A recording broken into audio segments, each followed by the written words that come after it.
Hi to all my FMG warriors. I hope and I believe your preparation is going great.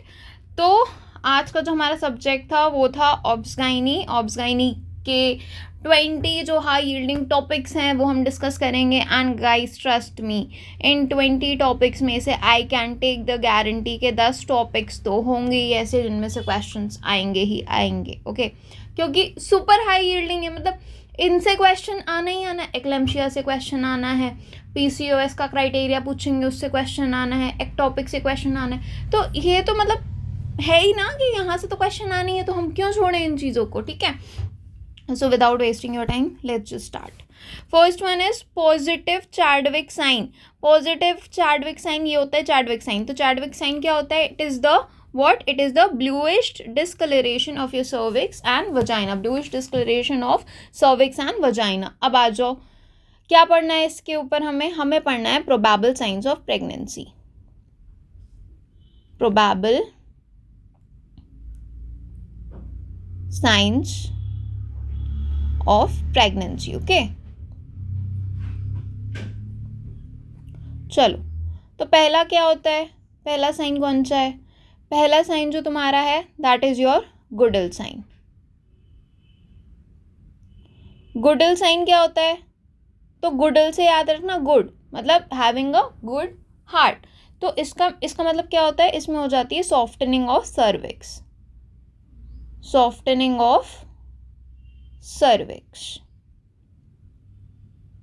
Next आ जाओ. Next कौन सा sign याद रखना है? Hegar sign. Hegar sign. Hegar sign क्या होता है? सो हेगार साइन में क्या हो जाता है mainly? It is the softening of your uterine isthmus. Okay, softening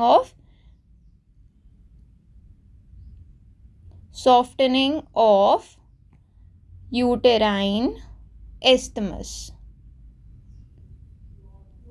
on bimanual palpation. Okay, जब हम बायमैनुअली पाल्पेट करते हैं, तुमने किया होगा अपने ऑब्सगाइनी के प्रैक्टिकल में भी, तो उस साइन को बोलते हैं हेगास साइन. ओके, नेक्स्ट आ जाता है चैडविक साइन. चैडविक साइन क्या होता है तुम्हारा? So Chadwick sign is nothing but Chadwick sign is also called as what sign? Chadwick sign is also called as your Jacquemier's sign. It is the bluish discolouration of your vagina. Okay, next sign कौन सा है तुम्हारा जो तुम्हें याद रखना है? Next sign जो तुम्हें याद रखना है वो है तुम्हारा Osiander sign. Third one is your Osiander sign. Okay, Osiander sign. Osiander sign में क्या याद रखना है? Osiander sign में there is a lateral vaginal fornix pulsation. Okay,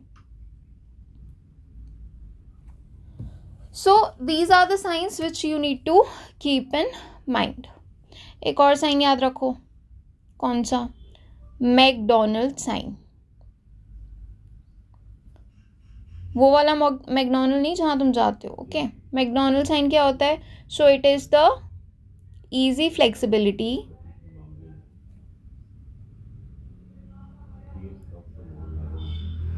of uterus and cervix, of uterus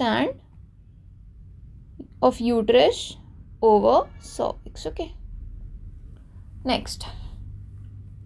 next question is from eclampsia.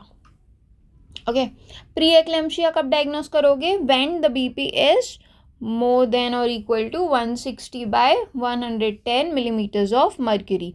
अब इसमें क्या याद रखना है? इसमें हमें दो टॉपिक पढ़ने हैं mainly, eclampsia and pre eclampsia. First we will study about the pre eclampsia. Okay, pre eclampsia. Now in preeclampsia what are the key points? In the preeclampsia,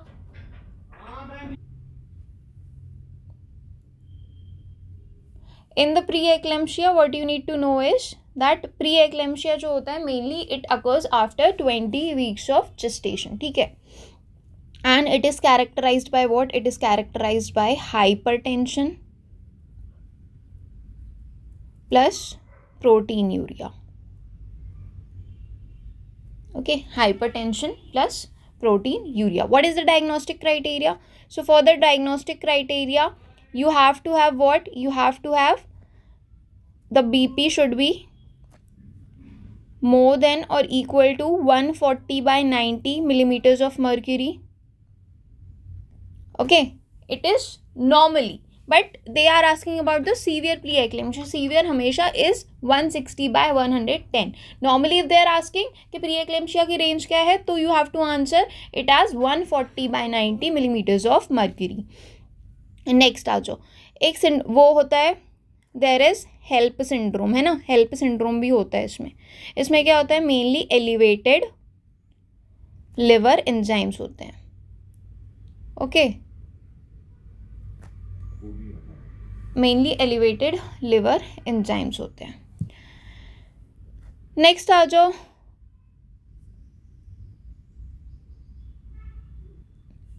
next is what is the pathophysiology. So in the pathophysiology, remember that you have the abnormal placentation followed by endothelial dysfunction. Okay, how will you manage it? So if I ask you about the management, definitive management is delivery. And if you need to control the BP, for BP control you have to give labetalol or you have to give nifedipine. Right? Next, severe preeclampsia में क्या दोगे? Severe preeclampsia में क्या दोगे? Severe preeclampsia में दोगे तुम magnesium sulphate, magnesium sulphate का प्रोफिलैक्सिस. ओके, मैग्नीशियम सल्फेट का प्रोफिलैक्सिस. चलो, और क्या पढ़ना है? और फिर हमें पढ़ना है, ये हो गया प्रीएक्लेम्शिया के बारे में. अब साइड में ही उसके अगर जगह हो तो लिख लेना एक्लेम्शिया के बारे में. यहाँ पर लिख रही हूँ मैं, here I am writing about the eclampsia. Okay,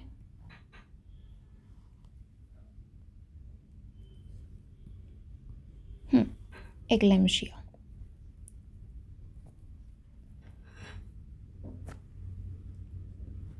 अब एक्लेम्शिया में क्या याद रखना है? एक्लेम्शिया में ये याद रखना है कि eclampsia is mainly characterised by your generalised tonic clonic seizures. Okay, with pre eclampsia.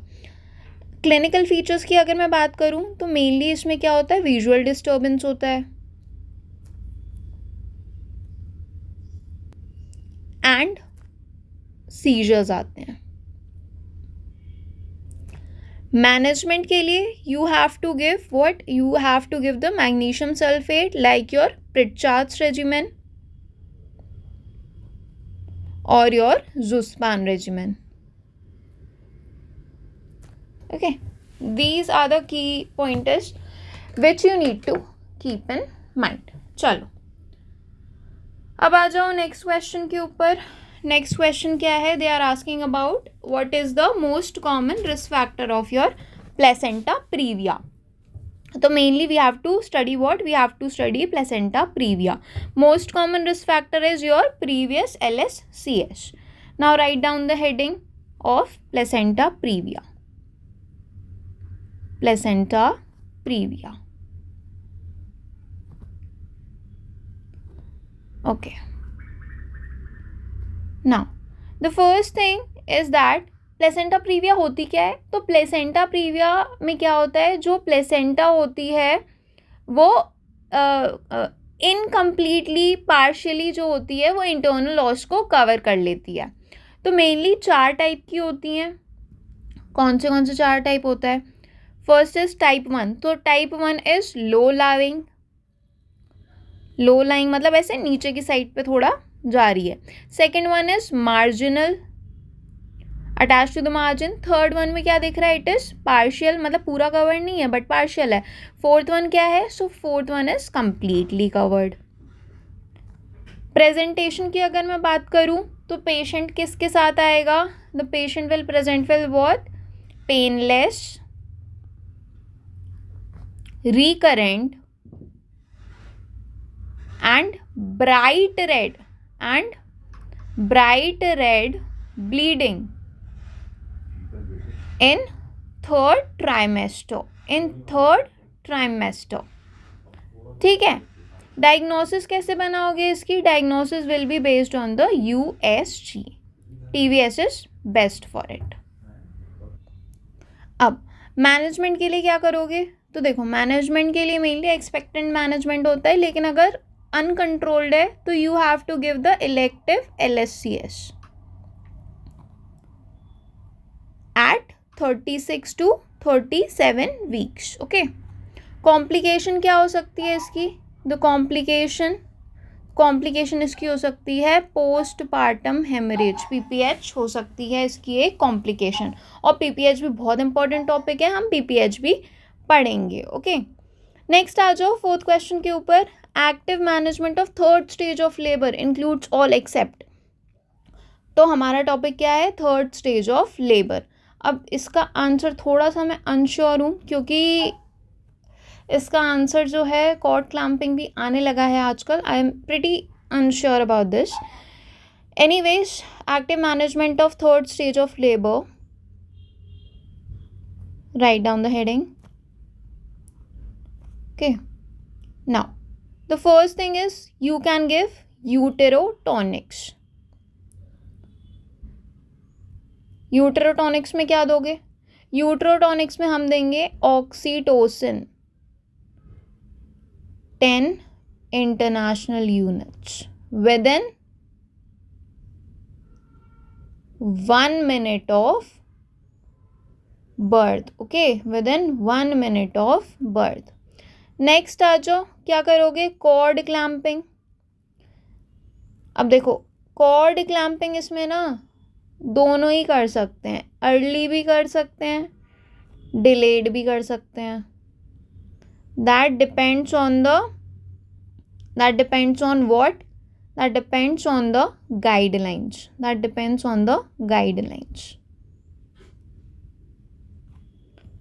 Third वाले पे आ जाओ। Third is you have to do the controlled cord traction. कौन सा मेथड होता है ये, सो ये होता है हमारा ब्रांडेड एंड्रयूज मेथड। ठीक है, अब मैं थोड़ा सा अनश्योर हूँ अबाउट द यूट्राइन मसाज, कि वो करते हैं अभी एप्लीकेबल है या नहीं, तो एक बार उसको देख लेना है ना। नेक्स्ट आ जाओ। Next is most common cause of primary PPH, so it is uterine atony. Now you have to study about your postpartum hemorrhage.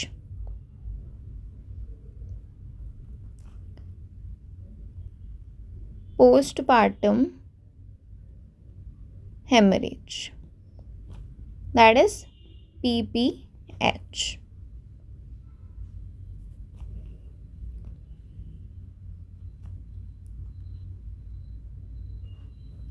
In the PPH, the first thing is blood loss.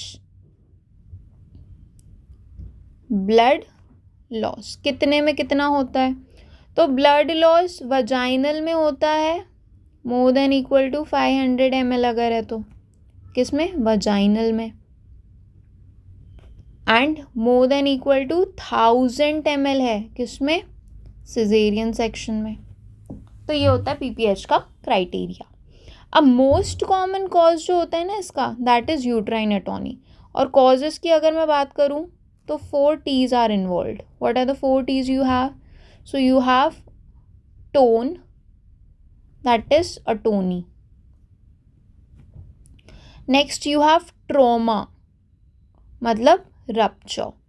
Then you have tissue, tissue में क्या है, tissue में है retained placenta. Next क्या है, next है thrombin, thrombin में क्या है? कोएगुलोपैथी। ठीक है। प्रिवेंशन के लिए you have to follow the active management of third stage of labour. Management के लिए you can go for what? Uterine massage. Then you can give oxytocin. Then you can also do the balloon tamponade.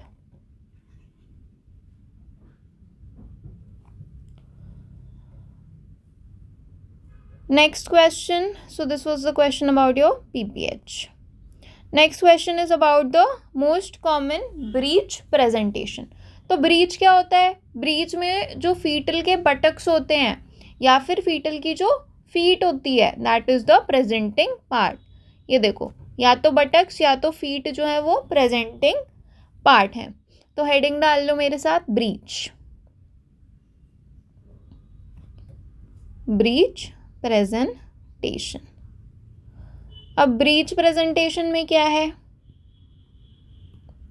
तो breech presentation में presenting part क्या हो सकता है? या तो बटक्स हो सकते हैं या तो उसके पैर हो सकते हैं. टाइप्स की अगर मैं बात करूं तो मेनली 3 टाइप के होते हैं. ठीक है, 3 टाइप के होते हैं. Frank, then complete, then footling. Footling मतलब फुटी आ रहा है ना. तो ये जो होता है ये मोस्ट कॉमन होता है. डायग्नोसिस कैसे करते हो इसकी? So we diagnose based on the Leopold manoeuvres. अब ये लियोपोल्ड मैनुअस क्या होते हैं ये तुम लोग मुझे बताओगे. मैनेजमेंट के लिए क्या करते हो? मैनेजमेंट के लिए you have to go for the ECV at 36 to 37 weeks. ठीक है. ECV में क्या करते हो? अगर ये यहाँ पर ऐसे प्रेजेंटिंग पार्ट है तो इसको क्या है, तुम ऐसे थोड़ा अपने हाथों से घुमा देते हो. ओके, थोड़ा ऐसे अपने हाथों से घुमा देते हो. कॉम्प्लिकेशन क्या हो सकती है इसकी? So the complication can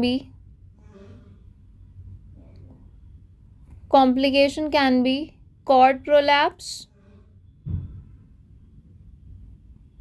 cord prolapse हो सकता है ना. क्योंकि अगर हम घुमा रहे हैं ऐसे, तो ऐसे तो है नहीं कि हम रोबोट हैं. और रोबोट पिक्चर वैसे तुम लोगों ने देखी होगी. तो रोबोट पिक्चर में जो चिट्टी था उसने कैसे डिलीवरी करवाई थी, वैसे तो हम करवा नहीं सकते हैं ना, क्योंकि हम रोबोट तो है नहीं. Next, most common cause of primary amenorrhoea. अब प्राइमरी एमेनोरिया क्या होता है? पहले ये पढ़ो. प्राइमरी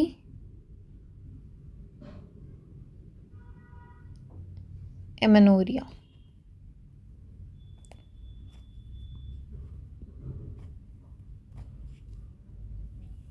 प्राइमरी एमेनोरिया क्या होता है? When there is a no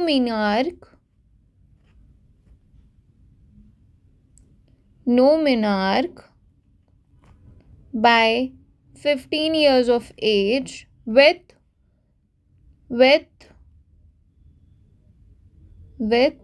normal sexual character. Next क्या है? If there is no menarche by 13 years without sexual characters. इसके कॉमन कॉजेज क्या क्या हो सकते हैं? So the first and the most important cause is Turner syndrome. 45XO. और क्या होता है इसमें? वेब्ड नेक और शॉर्ट स्टेचर. नेक्स्ट क्या हो सकता है इसका cause? Mullerian agenesis and androgen insensitivity syndrome. Okay चलो, Rotterdam criteria very very important. Rotterdam criteria किसके लिए होता है? So Rotterdam criteria we all know that it is for PCOS. So our next topic is PCOS. Okay. Now, so PCOS is the commonest endocrine disorder. It is the commonest endocrine disorder, right? Now, how you have to make the diagnosis? So diagnosis is made with the help of Rotterdam criteria, and you have to follow any 2 out of 3. What is this Rotterdam criteria? It includes oligo / anovulation. Then it includes hyperandrogenism. Then it includes the polycystic ovaries on USG. Now, the hormonal finding in this,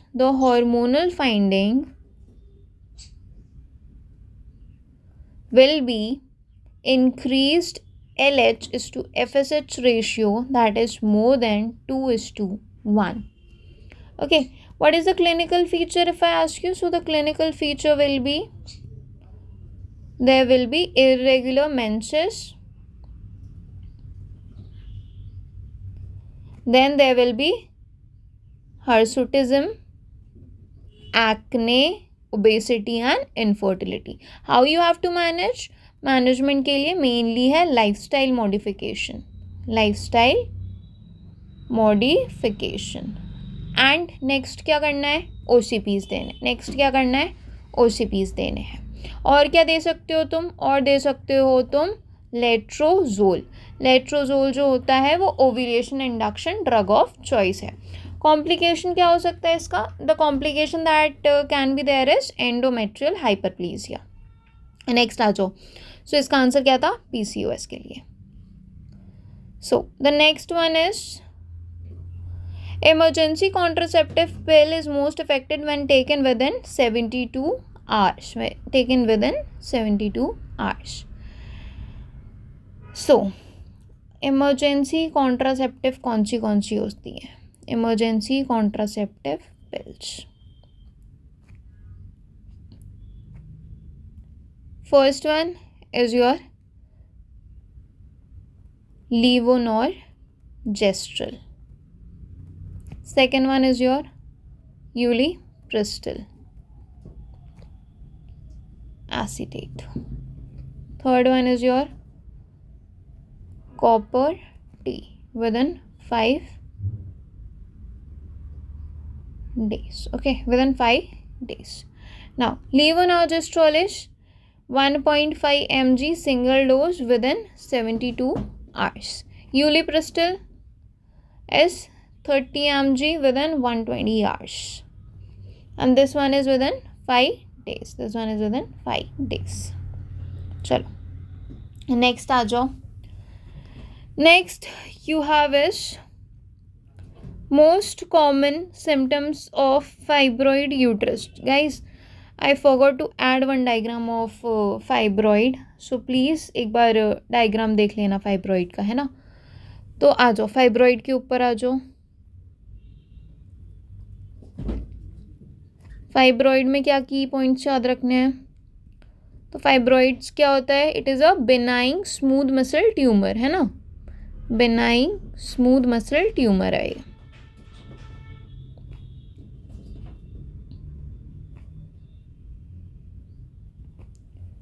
next types, है ना. Types में क्या क्या है? सो types में you have submucosal. Then क्या type है? Intramural. Then क्या टाइप है? सबसीरोसल. ओके, तो सबम्यूकोजल वाला जो होता है it is inside the cavity. Intramural वाला जो होता है इंट्राम्यूरल वाला इज़ द मोस्ट कॉमन, ठीक है। सिम्टम्स क्या होंगे इसके? तो सिम्टम्स होंगे मेनोरेजिया होगा, इनफर्टिलिटी होगा, डिस्मेनोरिया होगा। डायग्नोसिस के लिए क्या करोगे? USG करोगे, then followed by MRI if the case is complicated, right. Main तो मैनेजमेंट है ना। मेन क्या है? Management. Medical and surgical. Medical के लिए क्या करोगे? You have to give GnRH analogues. Surgical के लिए क्या करोगे? अगर फर्टिलिटी प्रिजर्व करनी, you have to go for myomectomy.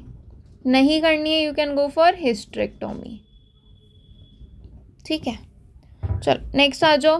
Most common gynaecological malignancy in India is cervical cancer. Cervical cancer से क्या क्वेश्चन आता है? तो सर्वाइकल कैंसर से क्या मेन क्वेश्चन आता है? So it is your staging of cervical cancer, mainly CA cervix.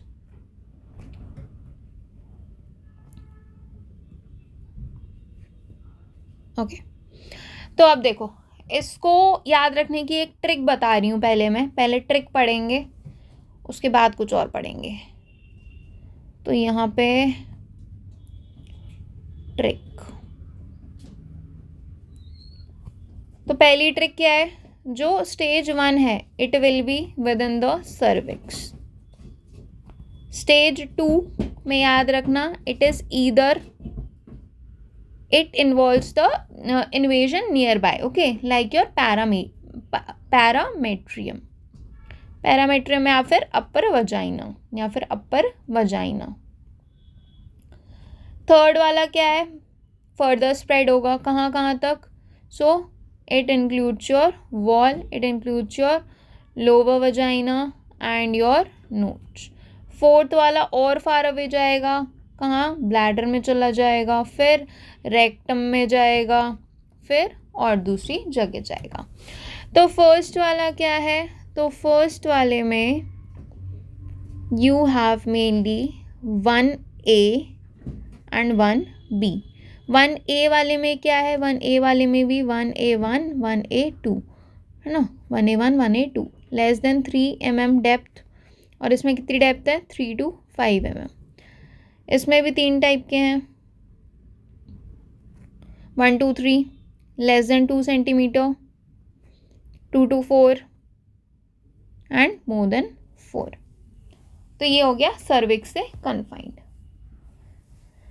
Second वाला स्टेज क्या है? सो सेकेंड में remember you have 2A and B। So A वाला क्या है? A मतलब अबव, ऊपर, अपर में अपर 2/3 ऑफ वजाइना। B वाला, B में क्या याद रखना? पैरामेट्रियल। थर्ड वाले के ऊपर आ जाओ, थर्ड में ABC। A में क्या है? Lower 1/3 vagina. अब एक बात याद रखना कि दोनों जो A वाले हैं उनमें क्या है? वजाइना का इन्वॉल्वमेंट है। Okay, so you can write vagina and you can draw A। Okay, A ऐसा थोड़ा ड्रॉ कर लेना। B वाले में क्या है? सो B वाले में you have the involvement of pelvic wall और हाइड्रोनेफ्रोसिस। C वाले में क्या है? C वाले में भी 2 हैं, 1 and 2।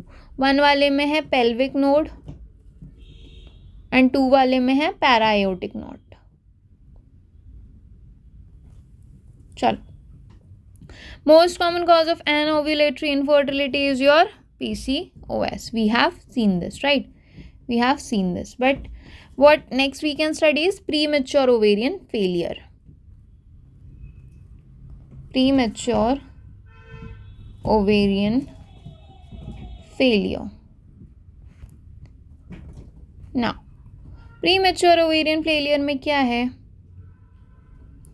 So it mainly occurs when there is a menopause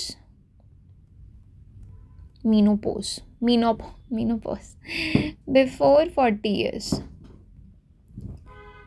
ठीक है. Causes क्या हो सकते हैं इसके? So causes can be Turner syndrome, then iatrogenic, then fragile X syndrome. Fragile x में क्या था? सब कुछ बड़ा बड़ा था. क्लिनिकल फीचर्स में क्या आएंगे? एमेनोरिया होगा, फिर क्या होंगे? हॉट फ्लशेस होंगे एंड वजाइनल ड्राइनेस होगी. इन्वेस्टिगेशन करवाओगे तो क्या दिखेगा? Increase level of FSH and LH. ठीक है. And for the management, what do you have to go for? You have to go for hormone replacement therapy. Next आ जाओ, next question के ऊपर. Most common site of ectopic pregnancy. It is ampulla. It is your ampulla. So write down the heading of ectopic pregnancy. Ectopic pregnancy. अब ectopic pregnancy में क्या क्या याद रखना है? तो एक्टोपिक प्रेगनेंसी में क्या होता है? There is implantation of fertilised ovum outside the uterine cavity, है ना. रिस्क फैक्टर्स क्या क्या होते हैं इसके? Mainly the risk factors are pelvic inflammatory disease, then previous ectopic, then use of IUDs. Clinical features सबसे मेन जो इम्पोर्टेंट है, the patient that will present with abdominal pen,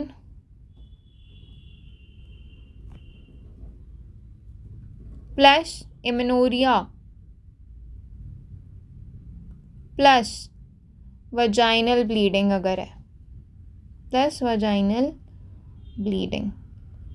then you have to make the diagnosis of ectopic pregnancy. Diagnosis कैसे करोगे? So you can diagnose it with the help of what? Transvaginal USG.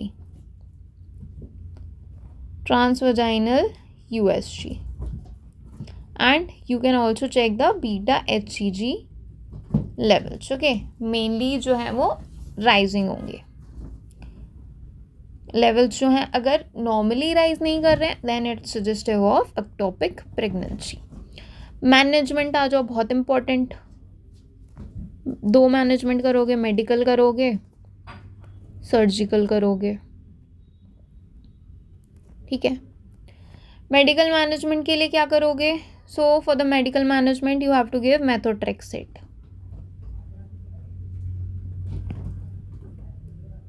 Surgical के लिए salpingectomy. Okay. Next आ जाओ, best indicator of fetal wellbeing during labour is your CTG. So now you have to study about the CTG, cardiotocography. तो CTG में क्या याद रखना है? It is used for the continuous monitoring of fetal heart. Okay, assessment of wellbeing के लिए करते हैं हम. कंपोनेंट्स होते हैं उसके कुछ क्या कुछ कंपोनेंट्स होते हैं. So you have the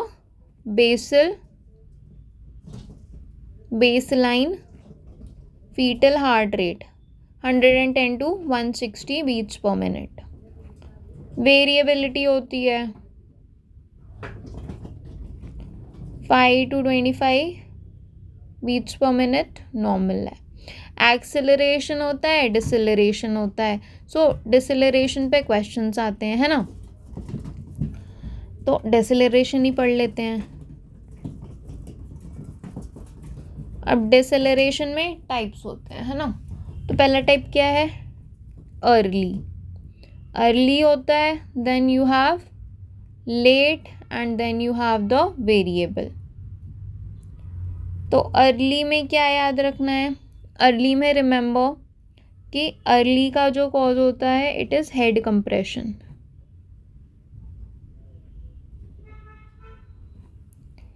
almost normal होता है. ओके, ऑलमोस्ट जो है वो नॉर्मल होता है. लेट वाले में the causes uteroplacental insufficiency. Uteroplacental insufficiency. Variable वाले में the cause is your cord compression.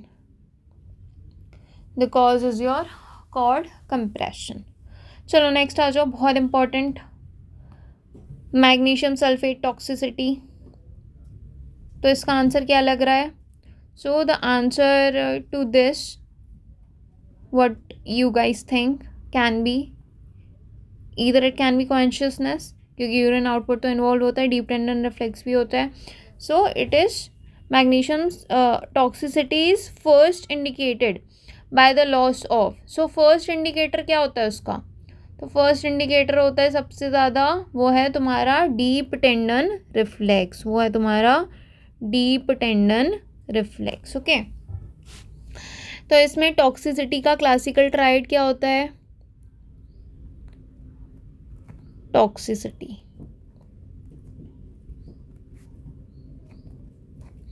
Tried क्या होता है?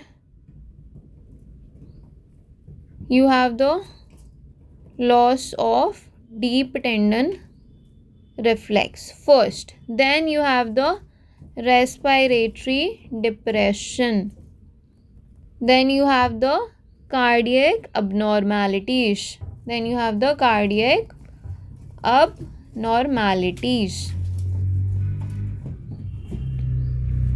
अब इसमें मॉनिटरिंग में क्या मॉनिटर करना है?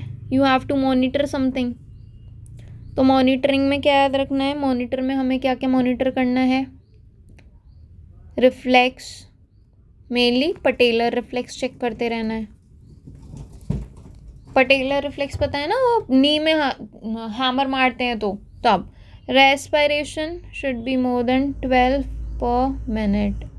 Urine output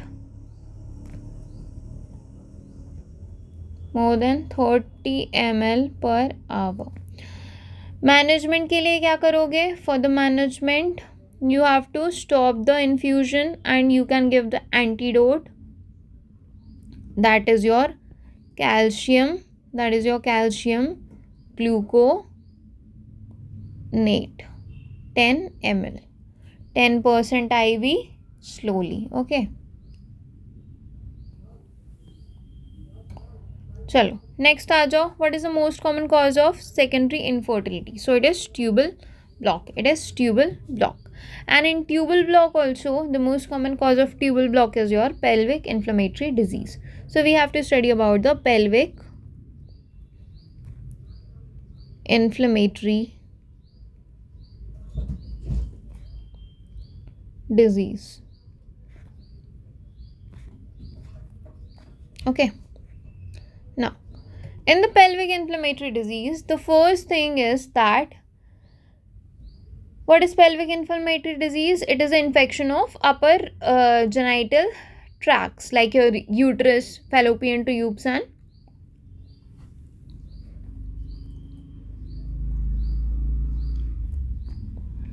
uterus, fallopian tube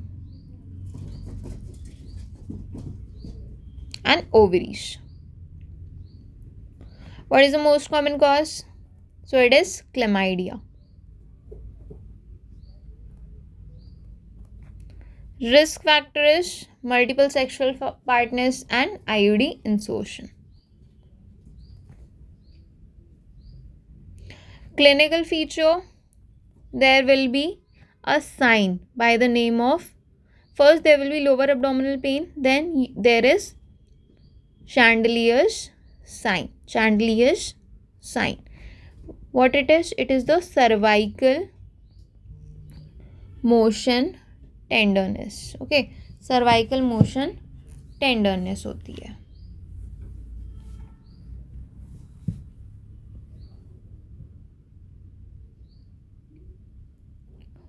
Diagnosis mainly clinical and laparoscopy based.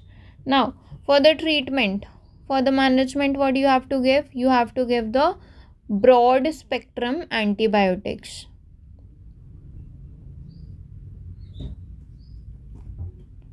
Antibiotics like your ceftriaxone and doxycycline plus minus metronidazole. And guys you have to comment lower abdominal pain के लिए हम कौन सी kit use करते हैं. So for lower abdominal pain I am telling you we use the yellow kit. अब yellow kit कौन से नंबर की होती है वो बताना. नेक्स्ट आ जाओ. Most common cause of maternal mortality in India. It is your haemorrhage. It is your haemorrhage. Okay, it is your haemorrhage. And the most common cause of haemorrhage is PPH mainly. तो PPH तो हमने पढ़ लिया. पढ़ने के लिए क्या बचा अब? अनीमिया. अनीमिया पढ़ लेते हैं. अनीमिया में क्या याद रखना है? Key points. So in the anaemia first and third trimester में haemoglobin level less than 100. Second वाले में less than 10.5. Most common type कौन सा अपना? That is our iron deficiency anaemia, है ना. Iron deficiency anaemia. मैनेजमेंट के ऊपर आ जाओ. मैनेजमेंट के लिए you have to give the iron supplements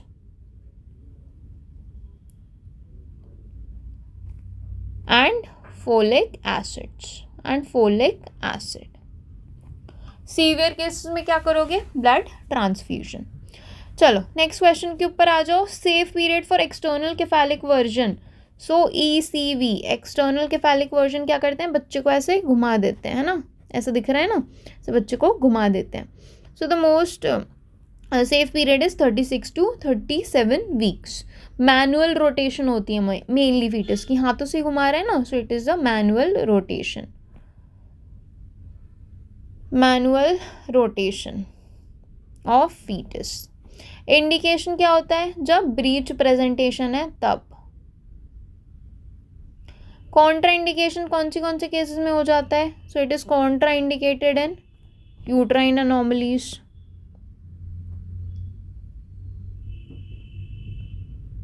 then oligohydramnios. Then placenta previa. Okay, mainly fetal monitoring करनी है and tocolysis can be used.